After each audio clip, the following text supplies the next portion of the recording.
The first time I saw him, I was balancing 3 plates of steaming pasta and a pitcher of ice water. Just another Friday night at Bellissimo, the upscale Italian restaurant where I'd been waitressing for the past 8 months. My feet ached in the mandatory black heels, and my smile had begun to feel painted on after 7 hours of serving entitled customers who barely looked at me. That changed when he walked in. I didn't hear the door open. The restaurant was too loud with the clinking of silverware and murmured conversations. But I felt the shift in the atmosphere. The maitre d' straightened his already perfect posture. The bartender's hands faltered mid-pour. Even the head chef, who never left the kitchen during service, peered through the service window. Table 7. My coworker Mia whispered, nudging me with her elbow as she passed. That's Viktor Volkov. Don't mess up. I delivered my pasta plates, grateful that my hands didn't betray the sudden nervousness making my heart skip. As I turned, I caught my first glimpse of him, the man who would change everything. He didn't look like the monsters in fairy tales, the way dangerous men are supposed to look. Viktor Volkov was devastatingly handsome in that severe, aristocratic way that speaks of old money and older violence. His charcoal suit fit his broad shoulders like it had been poured onto him, and his dark hair, touched with silver at the temples, was combed back from a face that looked carved from marble. But it was his eyes that caught me. Pale blue, nearly colorless, like Arctic ice. He wasn't alone. 2 men flanked him like shadows, their eyes constantly scanning the room. A third checked his phone at regular intervals. Bodyguards. And seated across from him was a woman with diamond earrings that probably cost more than my yearly salary. Table 7 was in my section. You can switch if you want, Mia offered, reading my hesitation. I should have taken her up on it. I should have run out the back door and never looked back. But I was saving for college, and men like Viktor Volkov tipped well. Besides, what could possibly happen in a crowded restaurant? I've got it, I said, straightening my black apron and tucking a strand of hair behind my ear. I approached the table with practiced professionalism. Good evening. Welcome to Bellissimo. My name is Ellie, and I'll be your server tonight. May I start you with something from the bar? The woman spoke first, ordering a cosmopolitan in a voice that indicated it was beneath her to speak to staff. The bodyguards didn't order anything. And Viktor Volkov, he looked right through me, continuing his conversation with the man to his right. I stood there, invisible. It wasn't uncommon. Wealthy patrons often treated servers like furniture, but something about being dismissed by him specifically made my cheeks burn. I cleared my throat softly. Sir, would you care for a drink? His pale eyes flicked to me, and the conversation stopped mid-sentence. The entire table went silent. In that moment, I realized I'd made a mistake. You don't interrupt, Viktor Volkov. His gaze traveled from my face down to my name tag, lingering there before meeting my eyes again. When he spoke, it was in Russian, a language I recognized only because my grandmother had spoken it when I was a child. «Малышка-официантка думает, что она важная», he said, his voice deep and smooth like aged whiskey. His companions laughed, and the woman covered her smile with manicured fingers. I knew enough to understand he'd called me little waitress, and something about thinking I was important. Mocking me. Heat crawled up my neck, and I felt the stares of nearby tables. My humiliation was becoming a spectacle. 8 months of rude customers. 8 months of pinched toes and back pain, and men who thought a $5 tip entitled them to touch my hand. 8 months of working double shifts while taking night classes. And now this man thought he could mock me in a language he assumed I wouldn't understand. My grandmother hadn't just taught me to recognize Russian. She'd made sure I could speak it too.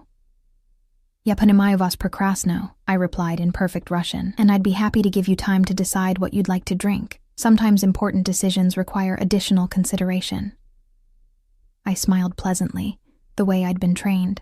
The silence that followed was absolute. Victor's eyes widened almost imperceptibly, the only indication that I'd surprised him. His bodyguards tensed. The woman's smile vanished. You speak Russian, Victor said finally, switching to English. It wasn't a question. My grandmother was from St. Petersburg, I answered, maintaining my professional smile. Would you prefer that I fetch another server? Something shifted in his expression. A flicker of interest. like I'd suddenly transformed from furniture into a person. "No," he said, his gaze never leaving mine. "I would not prefer that." He ordered a vodka, neat, Russian, not the cheap stuff. His companions resumed breathing.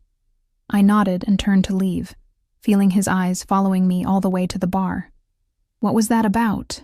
Mia asked when I reached the service station. "Nothing," I lied. "Just taking their drink order." But it wasn't nothing, and somehow I knew it. That interaction, brief as it was, had set something in motion. I felt it in the prickling sensation between my shoulder blades, in the way the bartender rushed to fill Victor's order first, in the curious glances from my coworkers. I delivered their drinks with careful precision, making sure not to meet Victor's gaze again, but as I set the crystal tumbler of vodka in front of him, his fingers brushed against mine. Deliberately, unmistakably. "Spasibo, Ellie," he said, thanking me using my name in a way that sounded like he owned it.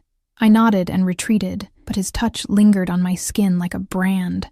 The rest of their meal passed without incident. They ordered extravagantly, caviar, truffle pasta, the chef's special that wasn't even on the menu.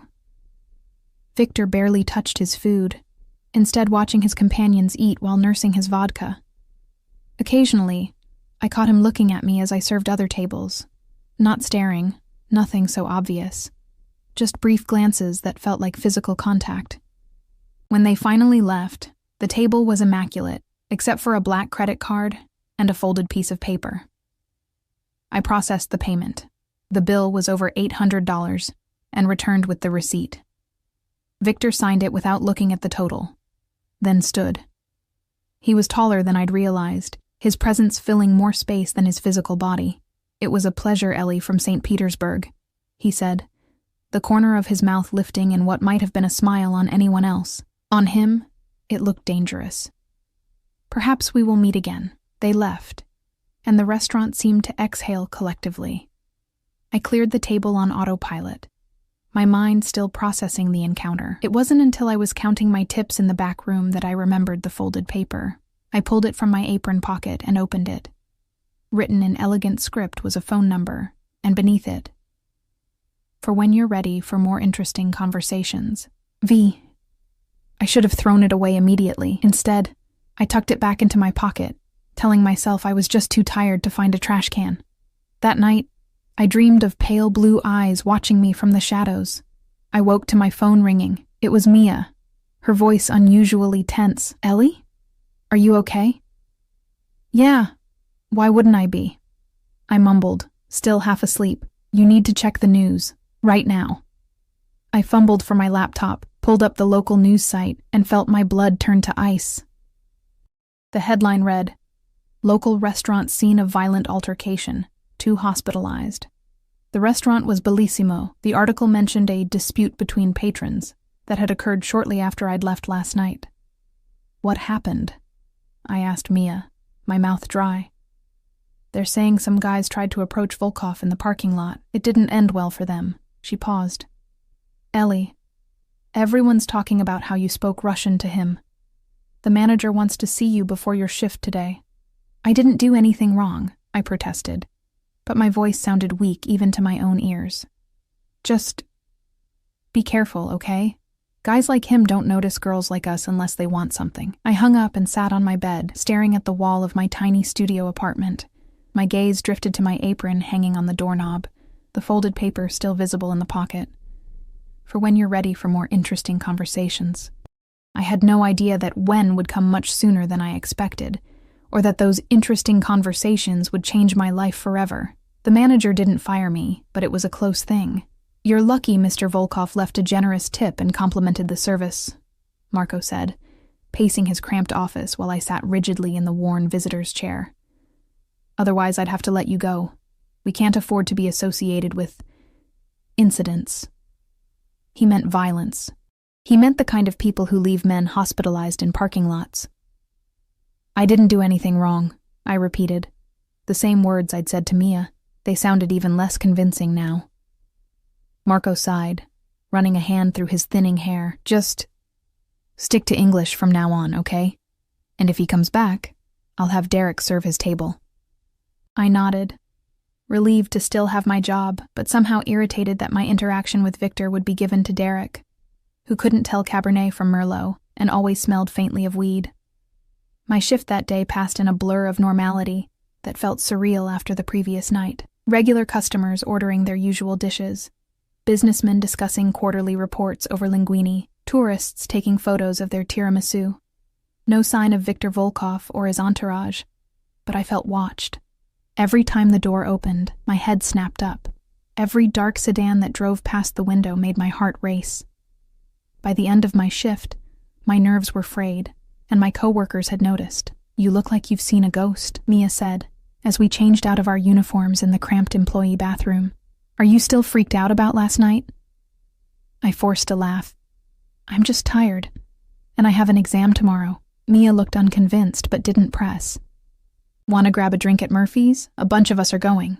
"Rain check," I said, slinging my bag over my shoulder. I really do need to study. The lie came easily, though I wasn't sure why I was lying.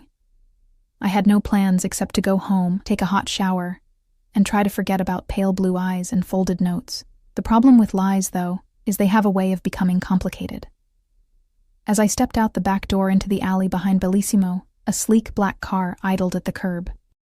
I froze, my hand automatically reaching for the pepper spray in my bag. The rear window slid down, revealing Viktor Volkov's impassive face. "Good evening, Ellie," he said, as casually as if we had planned to meet. I glanced back at the restaurant door, calculating my chances of making it inside before what? I wasn't sure what I was afraid of exactly, just that my instincts screamed danger. "Your colleagues will be leaving through the front," Victor said, reading my thoughts. "Marco always locks the back door after the last person exits. It's a security measure." The fact that he knew this, knew our closing procedures, sent a chill down my spine. "What do you want?" I asked, my voice steadier than I felt. "A conversation." His lips curved slightly, an interesting one, as promised. "I'm not interested," I said, though the folded paper in my apartment suggested otherwise. Why had I kept it? Victor nodded as if my resistance was expected, even appropriate. "Perhaps you would be interested in discussing the 2 men currently recovering at St. Mary's Hospital, the ones who were planning to rob the restaurant's employees as they left work last night." My blood ran cold. "What are you talking about?" My security team intercepted them. They had knives, duct tape, and detailed knowledge of which employees would be carrying the most cash. Specifically, which female employees. His gaze was steady. "Including you, Ellie from St. Petersburg." I wanted to believe he was lying, but something in his tone rang with terrible truth. I'd walked home alone countless times after late shifts, keys clutched between my fingers as a makeshift weapon. The thought of what might have happened. "Why would you—" I trailed off, unsure what I was even asking. "Why would I intervene?" Victor supplied. "Or why would I tell you about it?" "Both," I thought, but said nothing. He studied me for a long moment. "Get in the car, Ellie. I promise you will be returned home safely. But this alley is not the place for the conversation we need to have." Every warning bell in my head was ringing. Get in a car with a man I barely knew? A man connected to violence and who clearly operated outside the law. It was the definition of a bad decision. "I have pepper spray," I said, which was possibly the stupidest response I could have given. Victor actually smiled then, a genuine expression that transformed his severe features. "I would expect nothing less from you. Your caution is warranted. Perhaps a compromise." He reached into his jacket and I tensed, but he only withdrew a business card, holding it out to me through the window. "My restaurant. Tomorrow night at 8. We'll be in public. You can bring a friend if you wish, and you'll have answers to the questions you're afraid to ask." I hesitated, then took the card. Volk was embossed in simple black letters on heavy cream cardstock, along with an address in the wealthiest part of the city. "How did you know I'd be leaving now?" I asked, tucking the card into my pocket. Victor's smile faded. "That, Ellie, is one of the questions I intend to answer tomorrow night." He nodded once. Then the window slid up, reflecting my confused face back at me as the car pulled smoothly away from the curb. I stood there for a full minute, heart pounding, before walking quickly toward the bus stop. I checked over my shoulder every few steps, unable to shake the feeling that I was still being watched. That night, I barely slept. I kept replaying Victor's words, trying to separate fact from manipulation. Were there really men planning to attack Bellissimo's employees? Or was it just a story designed to make him seem like a protector instead of a predator? I remembered the news article Mia had sent me. 2 men hospitalized. It could have been a coincidence, or a dispute among criminals, or Victor Volkov could have saved my life without me even knowing I was in danger. The next morning, I called in sick to Bellissimo for the first time since I'd started working there. I couldn't face the routine of serving pasta and smiling at strangers while this shadow loomed over my life. Instead, I spent the day in a campus library, trying to study for my business management exam and failing miserably. By 7 that evening, I'd made my decision. I would go to Volk, hear what Victor had to say, and then walk away.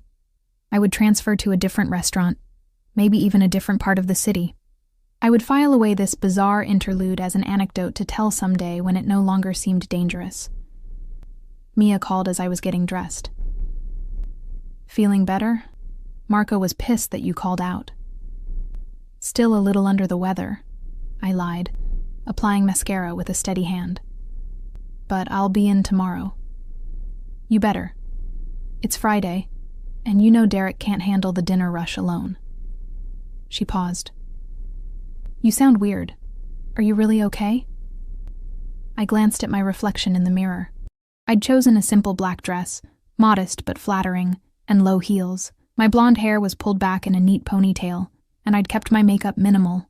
I looked like I was going to a job interview, not meeting a dangerous man for interesting conversation.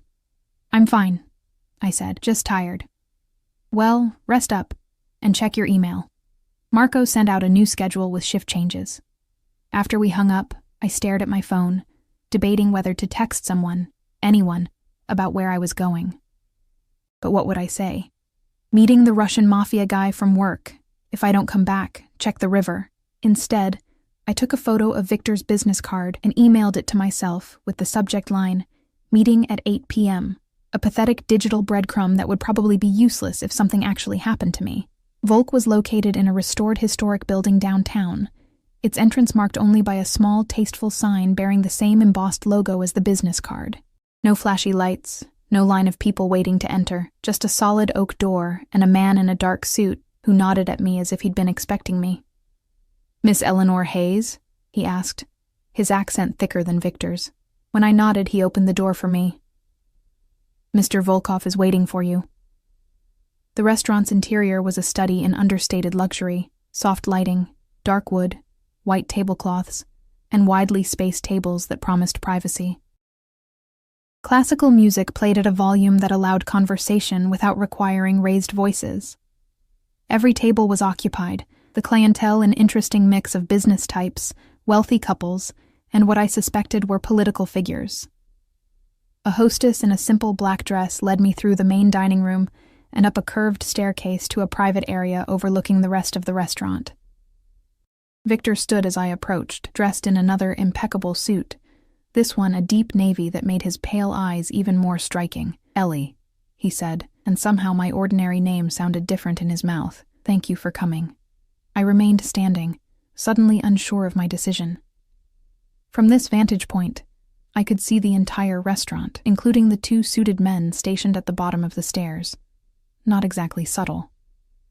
"Your guards aren't very discreet," I said, nodding toward them. Victor's mouth quirked. "They're not meant to be. Please sit." "Would you like something to drink?" I sat, keeping my back straight and my hands visible on the table. "Water is fine." He signaled a server who seemed to materialize out of nowhere, ordering water for me and what sounded like scotch for himself. When we were alone again, he studied me with that unsettling intensity. "You have questions," he said finally. "Ask them." I had 100 questions, but I started with the most pressing. "Were there really men planning to attack Bellissimo's employees?" "Yes," he answered without hesitation.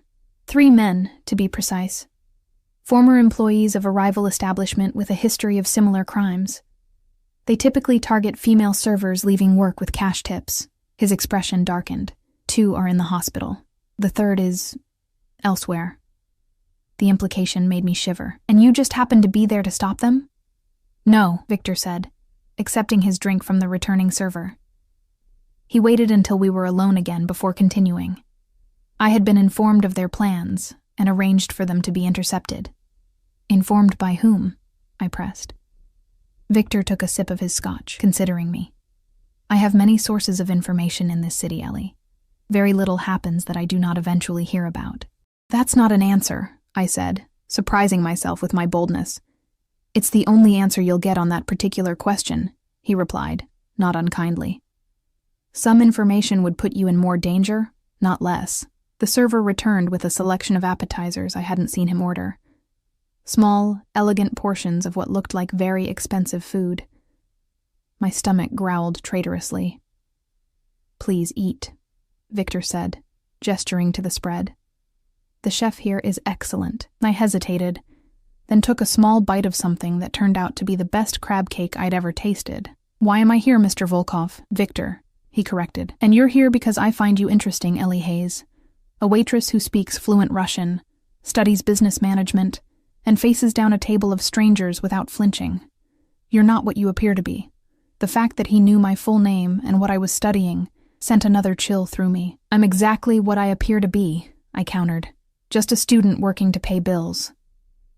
Victor leaned forward slightly. Your grandmother was Yelena Petrova before she married Thomas Hayes. She fled St. Petersburg, then Leningrad, in 1989 with your mother, who was only 4 years old at the time.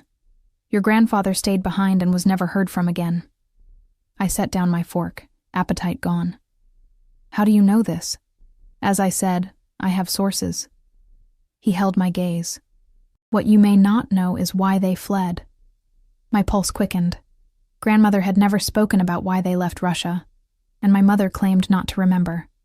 It was a family mystery I'd long since accepted would never be solved. Your grandfather, Mikhail Petrov, was a mathematician working for the Soviet government on projects of significant interest to certain intelligence agencies. When he attempted to defect with research materials, arrangements were made for your grandmother and mother to escape. He was meant to follow, but never made it out.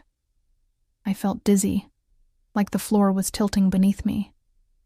Why are you telling me this? Victor's expression was unreadable. Because Ellie from St. Petersburg, our meeting was not a coincidence, and the danger you faced did not begin with those men in the parking lot. What do you mean it wasn't a coincidence? My voice had dropped to a whisper, though no one could possibly overhear us in this secluded corner. Did you know who I was before I spoke Russian to you? Victor's eyes never left mine. Yes, one simple word, but it shattered everything I thought I knew about our encounter. How? I demanded. Why? He took another sip of his scotch, unhurried. 3 weeks ago, a former KGB officer living in Berlin was found dead in his apartment. Heart attack, according to the official report. Before he died, he sent a package to a post office box in this city. The package contained documents dating back to the Soviet era, including a list of names. Your grandfather's was among them. I don't understand what this has to do with me, I said, though a cold dread was spreading through my chest. The documents suggested that your grandfather's research didn't die with him, Victor continued. That he had entrusted certain information to your grandmother before her escape. Information that would still be valuable today. I shook my head, disbelieving. My grandmother was a seamstress. She made wedding dresses until her arthritis got too bad. She wasn't some spy with secret codes. Perhaps not knowingly, Victor conceded. But Mikhail Petrov was brilliant, and desperate men find creative solutions. The same people who have been searching for his research for decades believe that he may have hidden it in something he gave to your grandmother or your mother, something that might now be in your possession. My mind raced through the few possessions I had inherited from my grandmother after her death 2 years ago. A silver samovar, a collection of Russian fairy tales, her wedding ring. Nothing that could possibly contain Cold War secrets.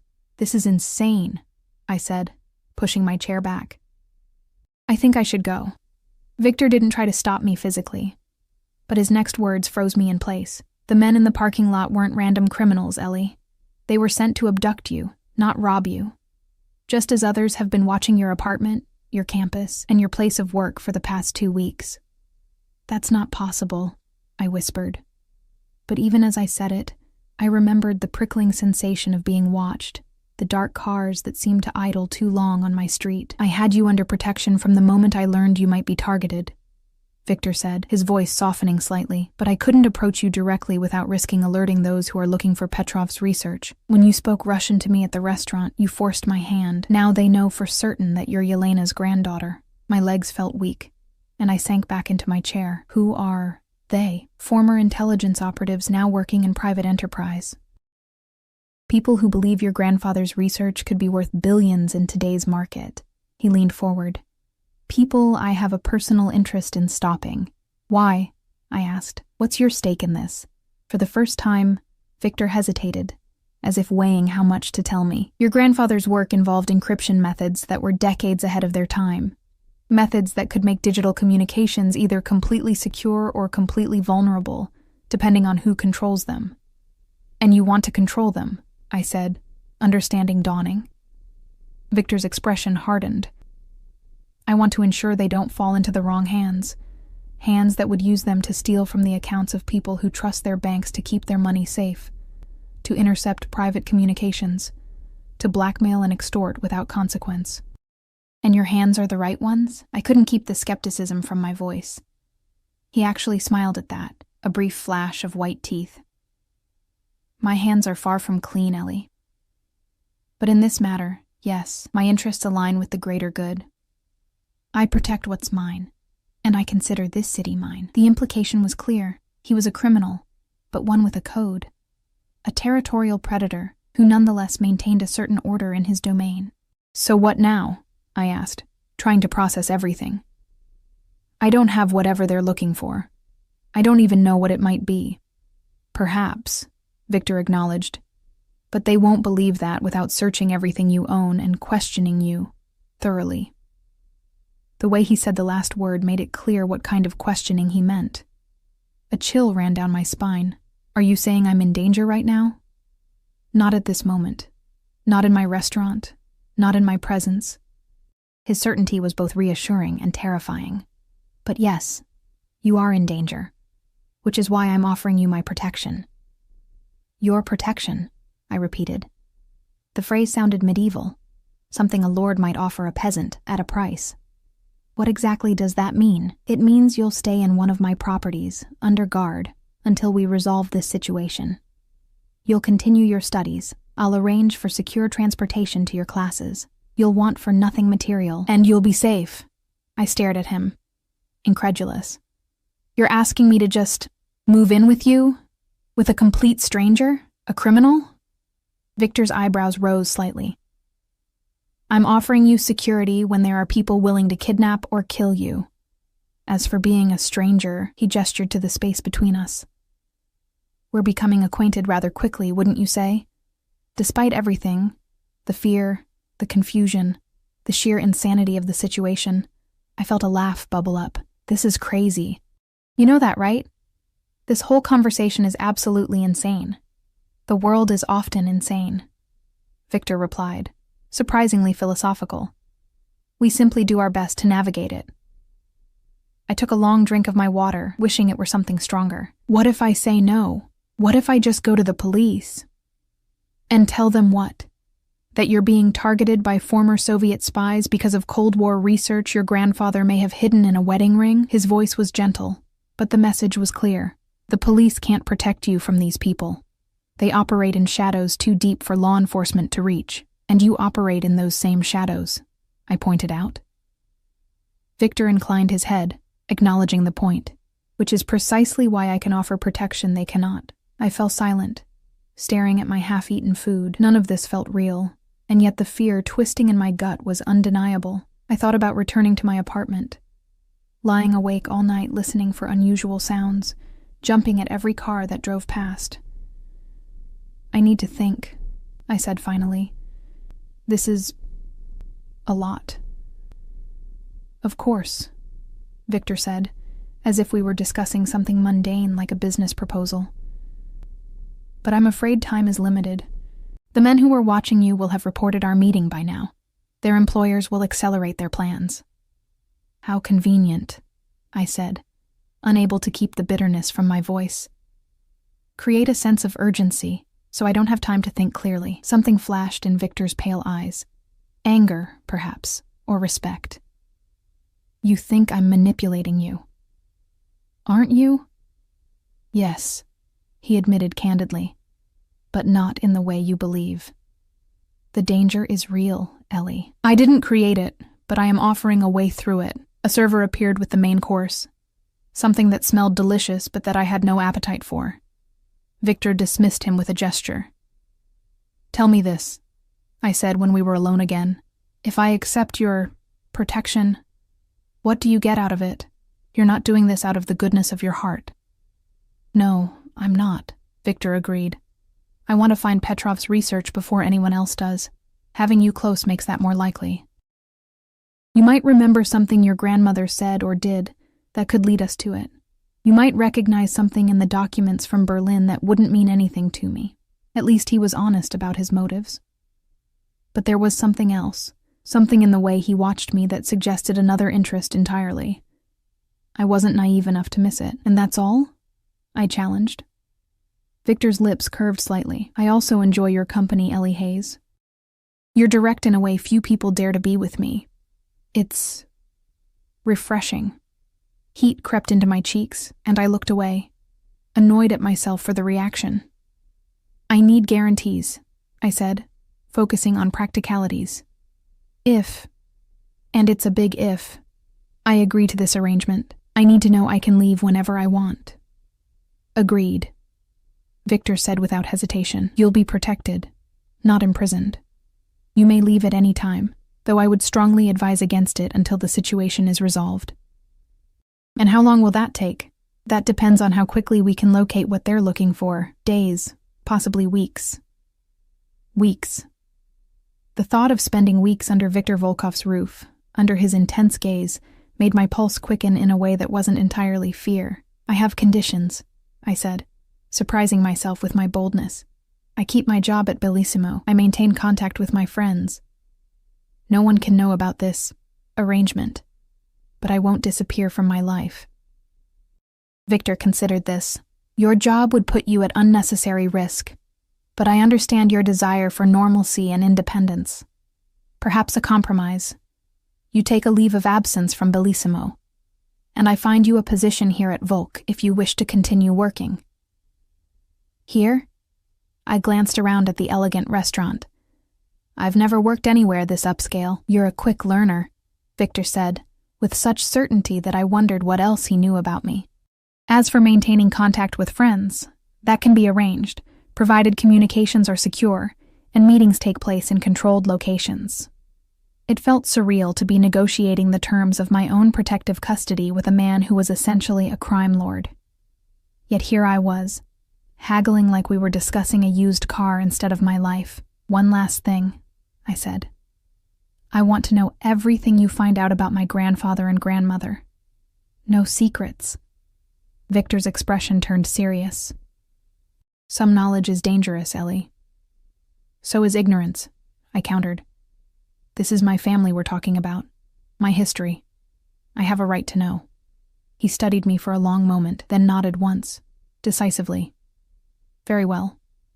No secrets about your family's past. But understand that once you know certain things, you cannot unknow them. And some truths are harder to live with than uncertainty. His words sent a chill through me, but I held firm. I need to know. Then you will, Victor promised. Do we have an agreement? The sensible answer would have been no. The sane response would have been to walk away, to take my chances with the police, or to flee the city entirely. But something told me Victor was telling the truth about the danger, and another, more troubling part of me was intrigued by him, by this glimpse into a world so different from my own. I need to pack some things, I said, which wasn't exactly a yes, but wasn't a no either. Victor nodded, seemingly satisfied. My driver will take you to your apartment and wait while you gather what you need. One of my security team will accompany you to ensure your safety. Everything was moving so quickly. Tonight? Now? Yes, Victor said simply. As I said, time is limited. He stood, offering me his hand to help me up. After a moment's hesitation, I took it. His palm was warm and dry, his grip firm but not crushing. A businessman's handshake, except for the calluses that suggested he was familiar with other kinds of work. "Your life is about to change, Ellie Hayes," Victor said, still holding my hand. "But I promise you this. No harm will come to you while you're under my protection." I believed him, and that was perhaps the most terrifying part of all. I believed a dangerous man I barely knew over the safety of the life I'd built for myself. As we descended the stairs, as the suited men fell into step behind us, as Victor guided me through the restaurant with a hand hovering near, but not touching the small of my back, I felt as though I was stepping off a cliff, with no idea how far I would fall, or what waited at the bottom. The black car was waiting outside, engine running. Victor opened the door for me himself, then surprised me by stepping back. "You won't be coming?" I asked, suddenly apprehensive about being alone with his men. "I have business to attend to," he said, "but I'll join you later this evening. Mikhail will ensure your safety in the meantime." He nodded to the driver, a broad-shouldered man with a grim expression. I hesitated at the door of the car, seized by a last-minute doubt. How do I know I can trust you? How do I know this isn't some elaborate trap? Victor's pale eyes gleamed in the streetlight. "You don't," he said simply. "Just as I don't know if I can truly trust you. We're both taking a risk, Ellie Hayes. The difference is that I'm accustomed to such risks." It wasn't comforting, but it was honest. I slid into the car's plush leather back seat, and Victor closed the door behind me. Through the window, I watched him turn and walk back into the restaurant, straight-backed and confident, a man entirely comfortable in his power. The car pulled away from the curb, carrying me toward a future I couldn't begin to imagine. My apartment looked different as I packed, like a place that belonged to someone else. The faded blue couch, the mismatched dishes, the textbooks stacked on the coffee table, all artifacts from a life that suddenly felt distant. I moved mechanically, putting clothes into a suitcase while Mikhail waited silently by the door, his broad frame making my small studio seem even tinier. "How long should I pack for?" I asked, holding up a sweater, unsure whether to include it. "Take what matters to you," he replied in a heavily accented rumble. "The rest can be replaced." I looked around at my possessions, mostly secondhand, nothing valuable except for the few items I'd inherited from my grandmother. Those I packed carefully, the silver samovar, too ornate for my simple apartment, the leather-bound collection of fairy tales with Cyrillic text, her wedding ring, which I'd kept in a small jewelry box since she'd pressed it into my hand on her deathbed. "Babushka's treasures," I murmured, wrapping the samovar in a t-shirt for protection. Mikhail's eyes tracked my movements. "The old woman's things. Mr. Volkov will want to see them." Of course he would. I hesitated, then added my photo albums and laptop to the suitcase. As an afterthought, I grabbed the textbooks for my current classes. "Ready," I said, though I felt anything but. The drive to Victor's home was longer than I expected, taking us out of the city and into the wooded hills that overlooked it. We passed through a gate with a guardhouse, then up a winding driveway lined with old trees. When the house came into view, I couldn't suppress a gasp. House was an understatement. The structure was a modernist mansion of glass, steel, and stone, perched on the hillside like a geometric eagle's nest. Lights illuminated the terraced gardens, and water features glimmered in the darkness. "This is where Victor lives?" I asked, trying to keep the awe from my voice. Mikhail's eyes met mine in the rearview mirror. "One of Mr. Volkov's properties. The most secure, the most secure." The words were a stark reminder of why I was here, not as a guest, but as someone in danger. Someone hiding. A woman met us at the entrance, tall, blonde, and intimidatingly elegant in a simple black dress. "Welcome, Ms. Hayes. I'm Irina, Mr. Volkov's house manager. Please, follow me." She led me through the house, which was just as impressive inside as out. Soaring ceilings, minimalist furniture that probably cost more than a year of my tuition, art pieces that looked museum-worthy. Everything was tasteful, expensive, and utterly impersonal. No photos, no mementos, nothing to suggest that a real person lived here rather than staged it for a luxury real estate listing. "This will be your suite," Irina said, opening double doors to reveal a bedroom larger than my entire apartment. The bathroom is through there, and the closet beyond. I've taken the liberty of having some essentials prepared for you, but if you need anything else, please use the house phone to call me. I stepped into the room, taking in the king-sized bed with its pristine white linens, the sitting area with a view of the city lights far below, the fresh flowers on the bedside table. "When will Victor be here?" I asked, setting my suitcase down. "Mr. Volkov will arrive later this evening," Irina replied, her expression giving nothing away. "He asked that you make yourself comfortable. Dinner can be served in your room if you prefer, or in the dining room." "I'm not hungry," I said, though I realized I hadn't actually eaten at the restaurant. "But thank you." Irina nodded and withdrew, closing the doors behind her with a soft click. For the first time since Victor had appeared outside Bellissimo, I was alone. I sank onto the edge of the bed, the reality of my situation finally hitting me. I was in a stranger's house miles from the city, because I believed men were trying to kidnap me over Cold War secrets my grandfather might have hidden decades ago. Either I was having a psychotic break, or my life had turned into a spy thriller overnight. My phone chimed with a text from Mia. "Feeling better? Murphy's tomorrow night?" I stared at the message, unsure how to respond. What was I supposed to say? "Sorry, can't make it. Hiding out in a Russian mobster's mansion?" "Still sick," I typed finally. "Rain check." I set the phone down and began unpacking, if only to give myself something normal to do. I arranged my grandmother's items on the dresser, the samovar gleaming in the soft light, the book of fairy tales beside it, the jewelry box containing her ring. As I placed the ring box down, a memory surfaced, my grandmother twisting the ring on her finger as she told me stories. Always the same nervous gesture. "When you find something precious," she'd told me once, "you keep it close, but never so close that others can see its value." I opened the box and took out the ring. A simple gold band with no stones. Nothing special except for the sentimental value. On impulse, I tried it on. It fit perfectly on my right ring finger, which surprised me. I'd always thought my grandmother's hands were smaller than mine. I was still looking at the ring when a soft knock came at the door. Expecting Irina, I called, "Come in." Instead, Victor entered, looking exactly as he had at the restaurant despite the late hour. Impeccable suit, not a hair out of place. The only difference was a slight softening around his eyes, a hint of fatigue. "You're settling in," he observed, taking in the half-unpacked suitcase. I rose from the bed, suddenly conscious of being in a bedroom with him. "Yes, thank you for the room. It's very nice." Victor's mouth quirked at my understated description. "Irina said you declined dinner. You should eat, Ellie." "I'm not hungry," I repeated, though my stomach chose that moment to growl traitorously.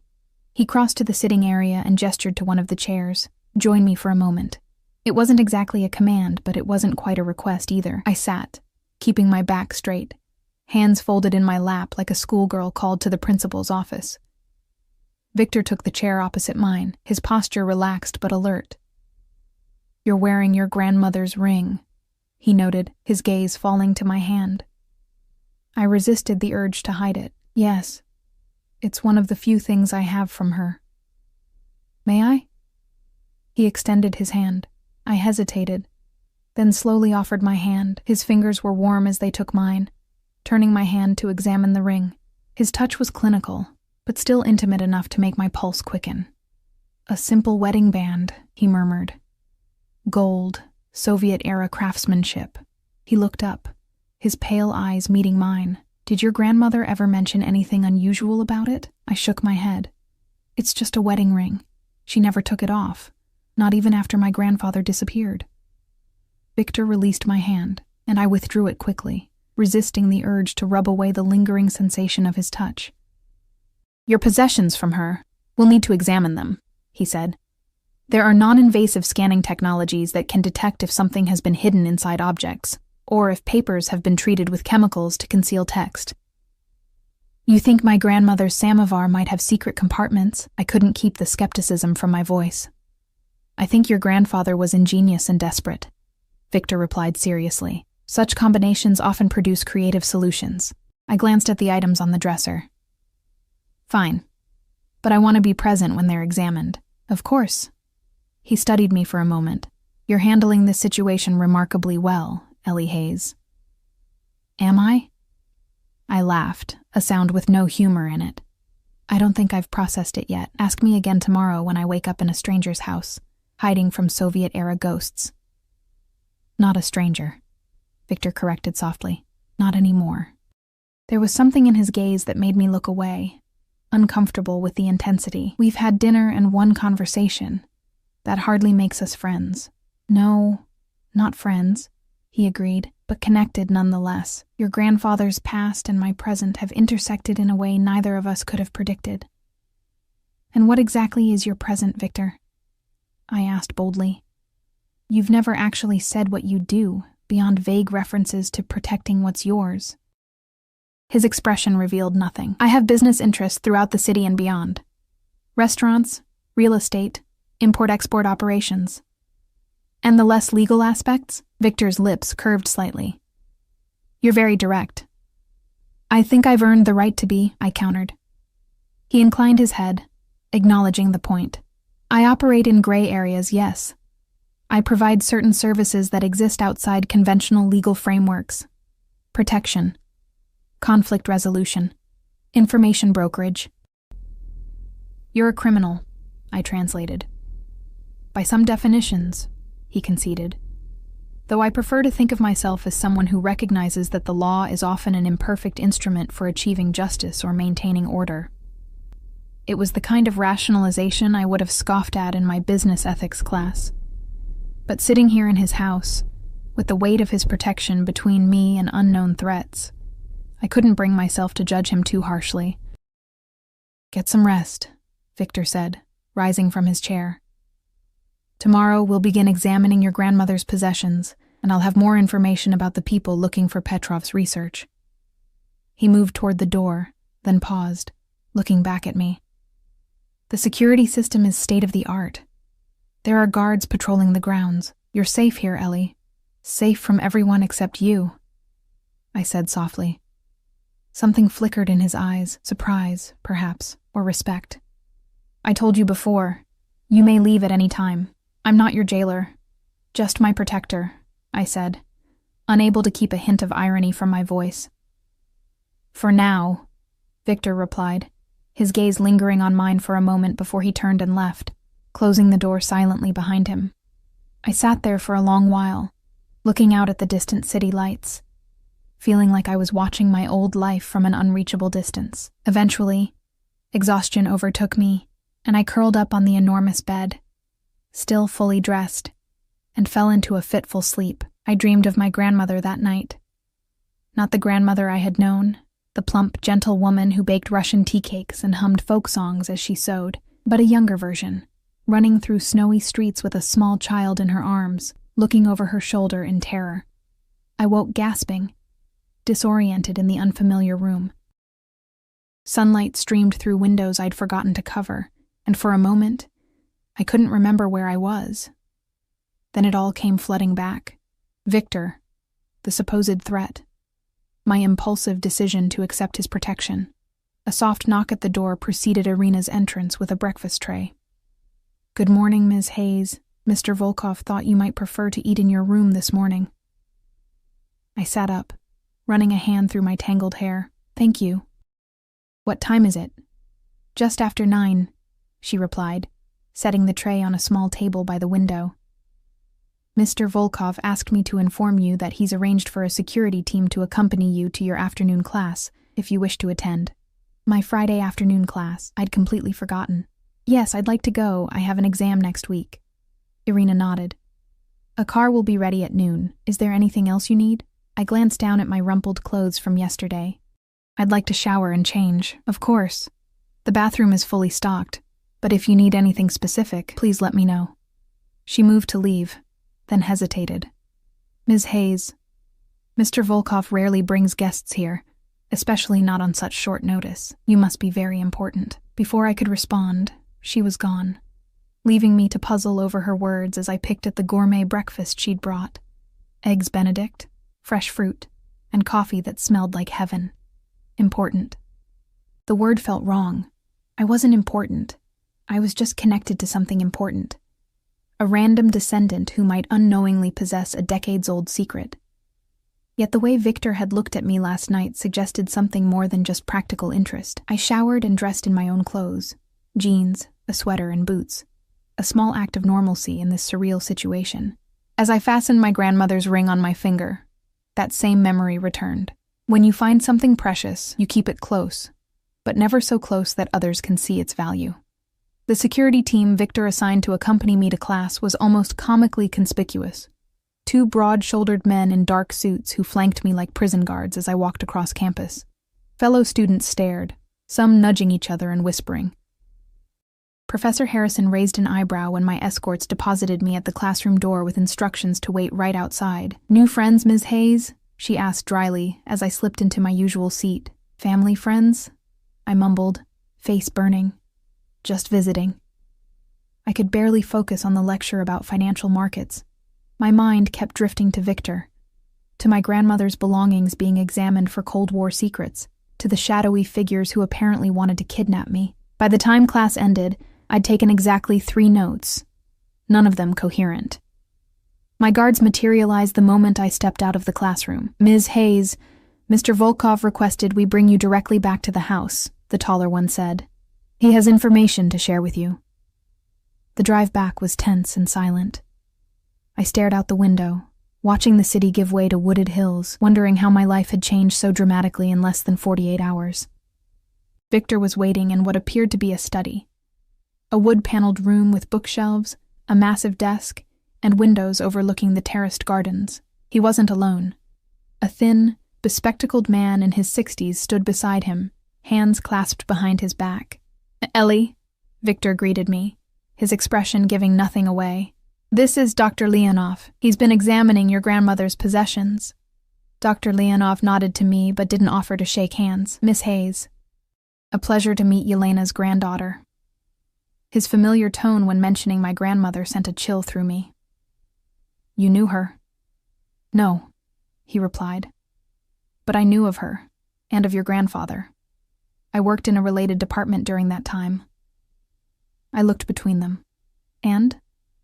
Did you find anything?" Victor gestured to the desk where my grandmother's items were arranged. The samovar, the book, and, I noticed with a flash of alarm, her ring. I touched my finger reflexively, finding it bare. "When did you take that?" I demanded. "I was wearing it this morning." "We needed to examine all possibilities," Victor said, unapologetic. "It was removed from your room while you were in class." The casual invasion of privacy infuriated me. "You had no right—" "Perhaps not," Victor cut me off. "But it was necessary. And enlightening." He nodded to Dr. Leonov. "Show her." The older man picked up the book of fairy tales and opened it to a seemingly random page. "Look closely, Miss Hayes. What do you see?" I took the book, still seething but curious despite myself.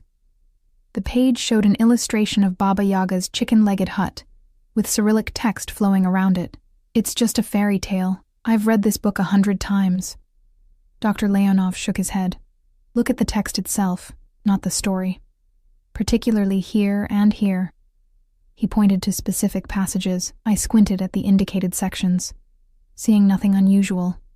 "It's just Russian text. Hold it under this," Victor said, handing me what looked like a special flashlight with a bluish glow.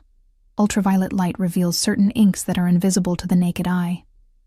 Skeptical but intrigued, I held the light over the page. Gasp escaped my lips as faint markings appeared between the printed lines. Tiny, precise notations in what looked like mathematical symbols. "What is this?" I whispered. "Your grandfather's work," Dr. Leonov said, a note of reverence in his voice. "Hidden in plain sight, in a book of children's stories he must have given to Yelena before her escape. The entire book is annotated this way. Equations, formulas, keys to his encryption method." I looked up at Victor, who was watching me intently.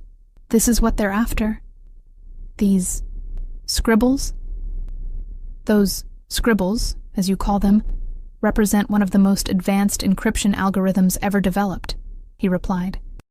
"Your grandfather created a method for secure communication that was decades ahead of its time. Even now, with quantum computing on the horizon, his approach remains theoretically unbreakable. Dr. Leonov nodded enthusiastically. Petrov was a genius. He understood that true security lay not in complexity alone, but in simplicity, elevated to complexity through perfect mathematical balance, like a perfect crystal, impossible to forge, because its structure is too perfectly aligned.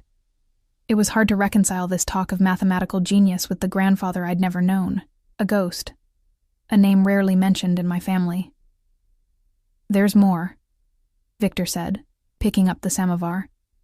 Dr. Leonov found this. He twisted the base, and to my surprise, it opened to reveal a small compartment containing a USB drive. "That's impossible," I said. "This samovar is from the Soviet era.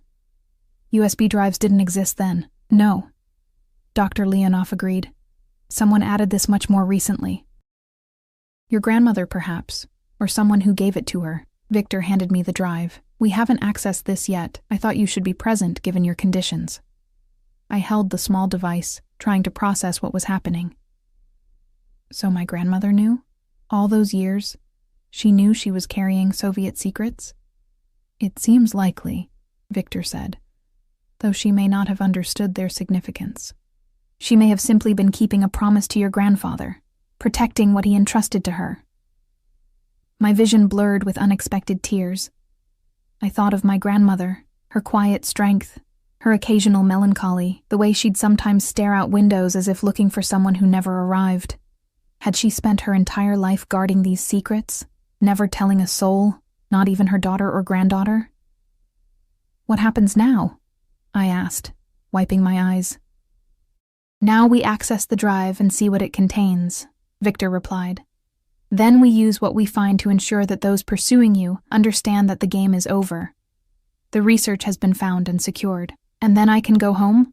My voice sounded small even to my own ears. Something flickered in Victor's expression. Reluctance, perhaps. "If that's what you want, yes, though I must caution you that your life may not be as it was before. Knowledge changes us, Ellie. And you now possess knowledge that many powerful people would still prefer remained hidden." He was right, of course. I couldn't unlearn what I now knew about my family, about the secrets hidden in ordinary objects, about the shadowy world that existed alongside the one I'd always known. I couldn't unmeet Viktor Volkov. "Let's see what's on the drive," I said, handing it back to him. Victor nodded to Dr. Leonov, who connected the device to a laptop on the desk. We gathered around as files appeared on the screen, dozens of them, with names in Cyrillic that meant nothing to me. "These appear to be the complete theoretical framework," Dr. Leonov murmured, opening files that displayed complex equations and diagrams. "And this..." He clicked on a file named simply Yelena. "This is a letter." The text was in Russian, but as I leaned closer, Victor began translating softly. "My beloved Yelena, if you are reading this, then I have not made it out as planned. I am sorry for the burden I have placed on you and our Natasha. Please know that everything I have done, I did to secure a future for you both. The work enclosed represents my life's research, but it is nothing compared to the value of your life and our daughter's. Guard it well, but not at the expense of your happiness. When the time is right, when the world is ready for this knowledge to be used for good rather than control, find someone trustworthy to whom you can pass this responsibility. Until then, live well and tell Natasha that her father loves her always. Mikhail." Silence fell as Victor finished. I felt tears streaming down my face. Tears for grandparents I'd barely known, for secrets kept across generations, for the weight that had invisibly shaped my family's history. "He knew he wouldn't make it," I said softly. Victor nodded. "But he made sure your grandmother and mother did. And he ensured his work wouldn't fall into the wrong hands." He closed the laptop and turned to face me fully. "Your grandfather was a remarkable man, Ellie, as was your grandmother, who kept his secret all these years." Dr. Leonov excused himself, taking the laptop but leaving the book and samovar. When we were alone, Victor's posture relaxed slightly. "What will you do with the research?" I asked, suddenly realizing I hadn't considered this crucial question. "Protect it," Victor replied. "Ensure it doesn't fall into hands that would use it to exploit others. And eventually, when the time is right, as your grandfather said, See that it benefits the right people. I studied his face, trying to read the truth in his expression. And I'm just supposed to trust that you're the right person for this, a self-admitted criminal? Victor's lips curved in a slight smile. You've trusted me this far, Ellie. He was right. But that didn't make my decision any easier. I need some time to think, I said. This is overwhelming. Of course. Take all the time you need. He gestured to my grandmother's items. These belong to you. They've served their purpose, but their sentimental value remains. I gathered the book and samovar, cradling them against my chest like precious children. And the ring? Victor reached into his pocket and withdrew it, holding it out to me on his palm. Also yours. Though you should know it too, held a secret. The band is hollow, designed to conceal microfilm if necessary.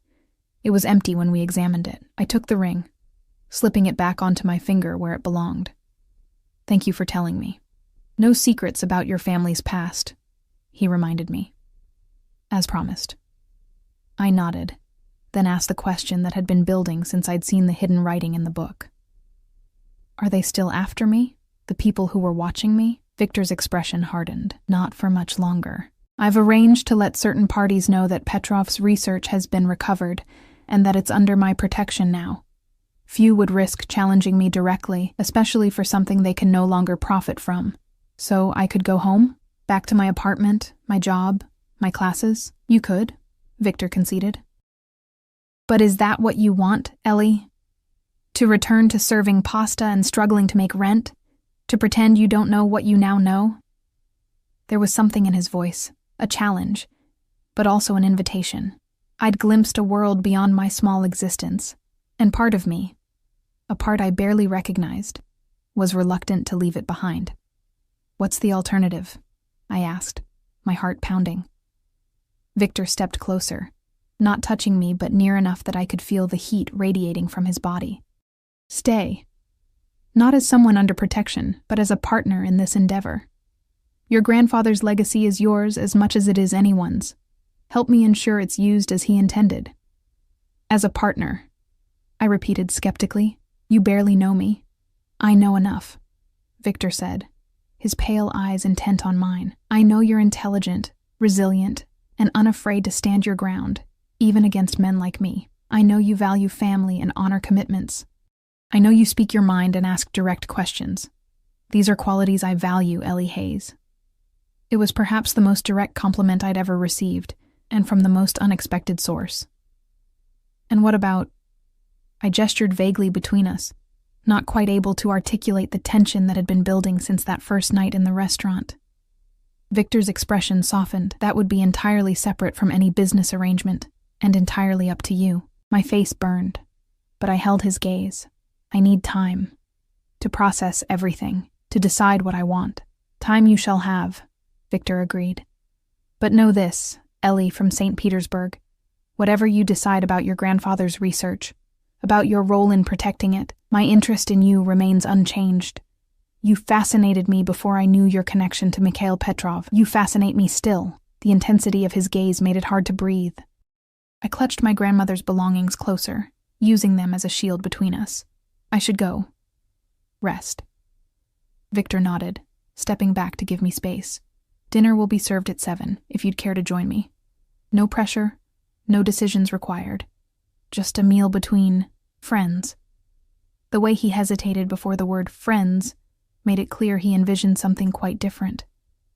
And despite everything, the danger, the secrets, the uncertain future, I found myself nodding. I'd like that, I said, surprising myself with the truth of it. As I left the study, cradling my family heirlooms and newly discovered secrets, I felt Victor's eyes following me. I knew then that whatever path I chose, my life had irrevocably changed. There would be no returning to the person I was before Viktor Volkov mocked me in Russian, and I stunned everyone by answering in kind. That shy waitress was gone. Who I would become instead